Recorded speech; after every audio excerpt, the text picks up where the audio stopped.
انتہا ہو گئی انتظار کی، آئینہ کچھ خبر میرے یار کی۔ صدارتی کیمپ آفس بلاول ہاؤس سے صدر مملکت آصف علی زرداری اور پاکستان پیپلز پارٹی کے چیئرمین بلاول بھٹو زرداری کی اسلام آباد روانگی کے موقع پر بلاول چرنگی کے اطراف کے تمام راستوں کو پولیس اور ٹریفک پولیس اہلکاروں نے بند کر دیا۔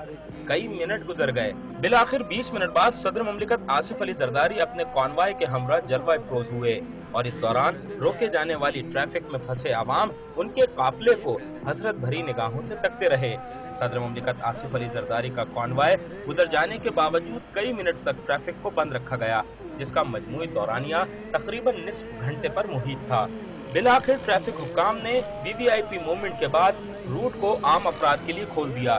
اس سے قبل وزیر اعلیٰ سندھ سید قائم علی شاہ بھی صدر زرداری سے ملاقات کے بعد بلاول ہاؤس سے نکلے تو عوام کو مشکلات کا سامنا کرنا پڑا۔ بلاول چرنگی پر نصب تمام پاکستانی پرچموں کی صورتحال بھی انتہائی ناگفتہ نظر آئی، جسے تبدیل کرنا انتہائی ضروری ہے۔ کیمرامین علی جان کے ساتھ آصف محمود، ڈان نیوز کراچی۔